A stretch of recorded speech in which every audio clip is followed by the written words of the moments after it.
मोदी जी बहुत गर्व से बोलते हैं कि मैं चौकीदार हूँ। तो अगर ऐसा चौकीदार है तो मैं बुद्धू होऊंगा अगर मैंने ऐसे चौकीदार निकाल के किसी और। हो सकता है दूसरा बहुत अच्छा हो, लेकिन अगर आप संतुष्ट हैं तो फिर आपको बदलाव की जरूरत क्या है। इतने साल से जो चीज़ें नहीं हो पाई या लगता था कि कभी नहीं हो पाएंगी, वो किसी एक आदमी आया और उसने कर दिखाया। बाकी लोगों को मेहनत और करने की जरूरत है। मुझे लगता है कि ऐसा कोई शख्स हो ही नहीं सकता इस देश में जो इस देश में सांस ले रहा हो और उसका पॉलिटिकल मतलब वो पॉलिटिक्स से जुड़ा ना हो। इंटरेस्ट होना नहीं होना एक अलग बात हो सकती है। तो जी बिल्कुल है। तो अभी देश कैसा चल रहा बहुत अच्छा चल रहा है। है? पहले की बनस्पत तो बहुत ही अच्छा चल विजन दिखता है प्रधानमंत्री नरेंद्र मोदी में? रहा है। अंधे को भी दिखना चाहिए, क्योंकि वो पिछले इन सालों में जो हुआ है वो सब प्रमाणित है, सब सामने है आपके। इतने साल से जो चीज़ें नहीं हो पाई या लगता था कि कभी नहीं हो पाएंगी, वो किसी एक आदमी आया और उसने कर दिखाया। आप इतने समय से छोटी मतलब दो चार ऐसी चीजें जो सबको ही मालूम है, मैं जानबूझ के वही बोल रहा हूँ कि आपने पूछा ना कि विजन दिख रहा है क्या, तो 370 हटा है, वो दिखने वाली बात ही नहीं है, हो चुका है। बिल्कुल। हम कर लेंगे और हमने कर दिया में जमीन आसमान का फर्क होता है ना। हम ये करेंगे, हम वो करेंगे, तो हम सालों से सुन रहे थे। पर इन्होंने बोला था कि भाई राम मंदिर बनवाएंगे तो बनवा दिया, 370 हटाएंगे तो हटवा दिया।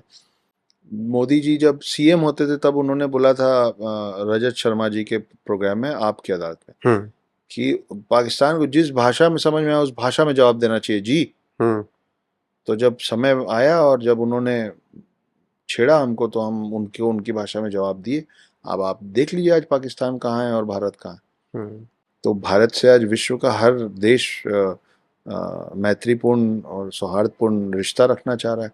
आप यूएस और रशिया जो एक दूसरे का मुंह नहीं देखना चाहते हैं, आप उन दोनों के दोस्त हैं। आप इजराइल और ईरान जो एक दूसरे के अगल बगल खड़े नहीं होना चाहते हैं, आप उन दोनों के दोस्त हैं, है ना। आप यूक्रेन से भी बात करते हैं, आप रशिया से भी बात करते हैं, आप अरेबिक कंट्रीज से भी बात करते हैं, आप वेस्टर्न कंट्रीज से भी बात करते हैं, और सब आपको उतने ही प्रेम से बुलाते हैं। तो ये इससे बड़ा क्या प्रमाण देगा कोई कि हम बिल्कुल सही हाथों में हैं और हमारी ख्याति विश्व भर में बढ़ी है। तो 4 जून को तीसरी बार मोदी सरकार।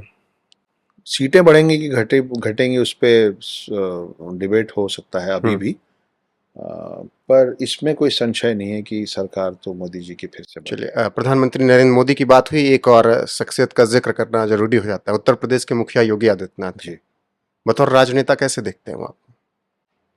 इस देश को बहुत सारे और योगी चाहिए। हर स्टेट में एक योगी चाहिए। इसके पीछे का कारण क्या लगता है? इसके पीछे का सीधा सीधा कारण है कि भाई एक स्टेट चलाना, आप एक घर अपना घर चलाते हैं तो उसमें 4 अलग अलग स्वभाव के लोग होते हैं। तो नेतृत्व की क्षमता होनी चाहिए ना। और नेतृत्व का मतलब नेतृत्व होता है। नेतृत्व का मतलब हम सबको लेके चलने के चक्कर में इसको खुश रखने के लिए एक उसके लिए गलती कर दें और उसको खुश रखने के लिए एक इसके साथ गलत कर दें, उसको नेतृत्व नहीं कहा जाता। तो बहुत सीधी सीधी बात है कि भाई आप सही चलोगे हम सही चलेंगे, आप गलत करोगे तो जेसीबी जिंदाबाद। काम करने का जो उनका स्टाइल है ठीक लगता है? फिलहाल उसी की जरूरत है सोचने की। आप देखिए ये वो वाली बात है ना कि स्कूल टीचर पे आजकल के पेरेंट्स पहुंच जाते हैं स्कूल कि बच्चे पे हाथ कैसे उठाया है। तो ये क्यों नहीं पूछते कि बच्चे से ये क्यों नहीं पूछते कि ऐसी हरकत क्यों की मार खाने वाली। तुम हरकत नहीं करते तो टीचर नहीं मारता, पनिशमेंट कैसे दे दिया, नील डाउन कैसे करा दिया, फिर स्कूल मत भेजो। तो अगर आपको नेतृत्व से प्रॉब्लम है तो और भी स्टेट्स हैं, आप बिल्कुल, आपका स्वागत है, आप जाइए, या फिर आप कायदे में रहिए। योगी आदित्यनाथ इसीलिए अक्सर लोगों को पसंद आते हैं कि कर्तव्य परायण भी हैं और धर्म परायण भी। ये दोनों जुड़ा हुआ है रोहित जी। जो धर्म परायण होगा वो कर्तव्य परायण होगा। हर धर्म के अपने कर्तव्य हैं। हर धर्म, आप किसी भी धर्म के हो बिल्कुल, लेकिन हर चीज में ड्यूटीज लिखी हुई हैं। आप इस्लामिक धर्म मानेंगे तो आपको बोला जाएगा 5 बार नमाज पढ़ना है, और हमारी पूजा पद्धति अलग है। लेकिन तो ये जो 2 शब्द आपने कहा है, ये दोनों शब्द एक दूसरे से नत्थी है। अगर आप धर्म परायण नहीं है तो आप डिसिप्लिन्ड भी नहीं हो सकते हैं। अगर आप डिसिप्लिन्ड हैं तो फिर आपको धर्म के लाइन पे चलना पड़ेगा। राहुल गांधी केजरीवाल में संभावनाएं नजर नहीं आती कि देश संभाल लेंगे? नहीं, मैं ये नहीं कह रहा हूँ कि कौन संभाल पाएगा कौन नहीं संभाल पाएगा, मैं ये कह रहा हूँ कि अभी जो संभाल रहा है वो बहुत अच्छा संभाल रहा है। और आप अपने घर के ड्राइवर को, नौकर को, चौकीदार को क्यों निकालेंगे अगर वो चौकीदार रात भर आपके नींद में उसकी सीटी की आवाज आ रही है तो? वो काम अच्छा कर रहा है तो आप उसको क्यों रिप्लेस क्यों करेंगे? आप रिप्लेस तब करते हैं ना जब वो काम अच्छा ना करे। तो और मैं उदाहरण नौकरों का इसलिए दे रहा हूँ क्योंकि पॉलिटिशियंस और जितने भी सिविल सर्वेंट्स हैं वो पब्लिक के लिए हैं, है ना? तो और मोदी जी बहुत गर्व से बोलते हैं कि मैं चौकीदार हूँ।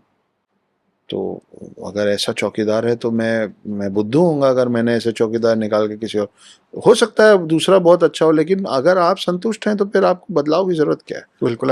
पॉलिटिक्स से आखिरी सवाल मेरा फिर वही, आप क्या सोचते हैं राहुल गांधी, इस देश के विपक्ष, केजरीवाल, ममता बनर्जी, इन तमाम पे? विपक्ष को और मेहनत करनी चाहिए।